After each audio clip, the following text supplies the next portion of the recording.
কাজাখস্তান এক বিশাল ভূখণ্ড, অথচ অবাক করা সত্য হল দেশটির প্রায় ৮০% এলাকা খালি পড়ে আছে। এমন এক দেশ যেখানে ফ্রান্স, জার্মানি, ইতালি, যুক্তরাজ্য, স্পেন, নরওয়ে, সুইডেন সব মিলে গেলেও জায়গা কম পড়বে না, অথচ সেখানে হাতে গোনা কিছু মানুষ বাস করে। পৃথিবীর নবম বৃহত্তম দেশ, আকারে বিশাল, কিন্তু জনসংখ্যা মাত্র ২ কোটি। একদিকে অসীম তৃণভূমি, অন্যদিকে মরুভূমির উত্তাপ ও কনকনে ঠান্ডা। আজকে আমরা জানব এত সম্পদ, এত বিশাল ভূমি থাকার পরও কেন কাজাখস্তান এতটা ফাঁকা। কাজাখস্তানের আয়তন ২৭,২৫,০০০ বর্গ কিলোমিটার। এটি এশিয়ার মধ্যে সবচেয়ে বড় স্থলবেষ্টিত দেশ, কিন্তু জনসংখ্যা মাত্র ২ কোটি, অর্থাৎ প্রতি বর্গ কিলোমিটারে মানুষ থাকে মাত্র ৭ জন। এ বিশাল ফাঁকা জায়গাকে বলা হয় ইউরেশিয়ান স্টেপ বা তৃণভূমি। এখান থেকেই ইতিহাসে হুন, মঙ্গোল ও তুর্কি জাতিরা বিশ্ব জয় শুরু করেছিল, কিন্তু স্থায়ী বসতি গড়ে তোলা ছিল শুধুই স্বপ্ন। এখানকার চরম জলবায়ু আর প্রাকৃতিক বৈরিতা সেই স্বপ্নকে বারবার ভেঙে দিয়েছে। কাজাখস্তান আমাদের প্রতিবেশী দেশ ভারতের চেয়ে মাত্র সামান্য ছোট, কিন্তু আমাদের ঢাকা শহরের জনসংখ্যাও এর চেয়ে বেশি। এর নতুন রাজধানী আস্তানা, যা কিছুকাল নূরে সুলতান নামে পরিচিত ছিল। এখানকার চোখ ধাঁধানো ভবিষ্যৎমুখী স্থাপত্য দেখলে মনে হবে আপনি একবিংশ শতাব্দীর কোনো আধুনিক শহরে এসে পড়েছেন। কিন্তু এই শহরের সীমানা পেরুলে যে দৃশ্য আপনার সামনে উন্মোচিত হবে তা এক কথায় অবিশ্বাস্য। দিগন্ত থেকে দিগন্তে বিস্তৃত এক জনমানবহীন প্রান্তর। এখন মূল প্রশ্নটি হল, কেন পৃথিবীর অন্যতম বৃহৎ এবং সম্পদশালী দেশটি জনশূন্য?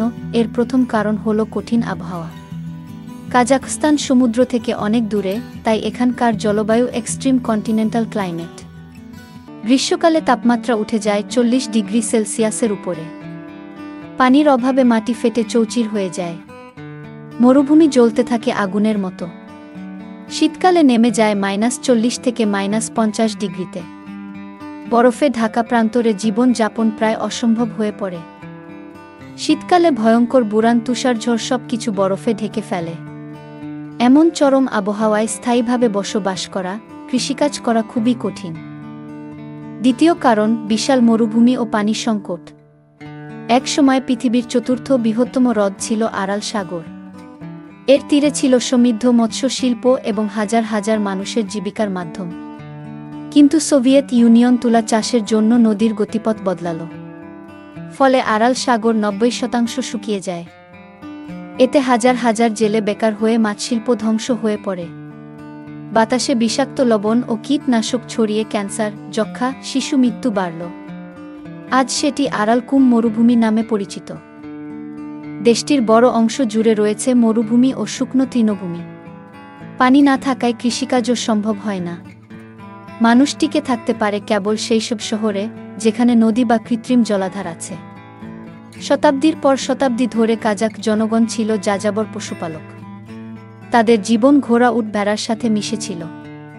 কোনো স্থায়ী শহর নয়, শুধু ঋতু অনুসারে চারণভূমি পরিবর্তন করে বসবাস করত তারা। কিন্তু রাশিয়ার জার শাসন এবং পরবর্তীতে সোভিয়েত ইউনিয়ন এই জীবনধারাকে ধ্বংস করে দিল।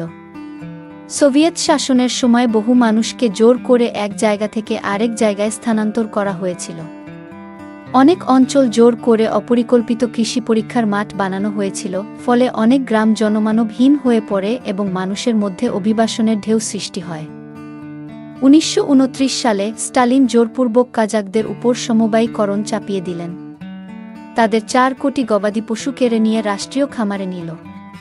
কাজাখরা কৃষিকাজে অভ্যস্ত ছিল না। পশুপাল হারিয়ে কৃষিকাজে অনভ্যস্ত এবং রাষ্ট্রীয় খামারের অব্যবস্থাপনার শিকার হয়ে কাজাখরা এক মানব সৃষ্ট ভয়ঙ্কর দুর্ভিক্ষের কবলে পড়ে, যা আশার শিলিক নামে পরিচিত। ১৯৩০ থেকে ৩৩ সালে মাত্র ৩ বছরে প্রায় ১৫ থেকে ২০ লাখ কাজাখ মারা গেল এ দুর্ভিক্ষে। এতে জনসংখ্যার ১/৩ নিশ্চিহ্ন হয়ে যায়। এমনকি তখন অনেকে দেশ ছেড়ে চীন, উজবেকিস্তান ও রাশিয়ায় পালিয়ে গেল। কাজাখস্তানে সোভিয়েতরা ১৯৪৯ থেকে ১৯৮৯ পর্যন্ত ৪৫০টিরও বেশি পারমাণবিক বোমা পরীক্ষা করে, যার মধ্যে ১১৬টি ছিল বায়ুমণ্ডলীয়। এর ফলে এই অঞ্চলে লক্ষ লক্ষ মানুষ ক্যান্সার, লিউকোমিয়া, জন্মগত ত্রুটি এবং অন্যান্য মারাত্মক রোগে আক্রান্ত হয়েছে। 1991 সালে সোভিয়েত পতনের পর কাজাখস্তান স্বাধীন হল। স্বাধীনতার পর কাজাখস্তানে বসবাসকারী বহু রাশিয়ান, জার্মান এবং ইউক্রেনীয় তাদের পৈতৃক ভূমিতে ফিরে যায়, যা 90-এর দশকে জনসংখ্যায় একটি সাময়িক পতন ঘটায়।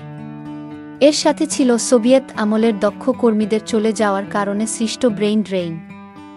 জনসংখ্যা বৃদ্ধি এবং বিদেশে থাকা জাতিগত কাজাকদের ফিরিয়ে আনার জন্য সরকার একটি কর্মসূচি চালু করে, যার নাম ছিল ওরাল ম্যান, যা এখন কান্দাস নামে পরিচিত, যার অর্থ একই রক্তের মানুষ।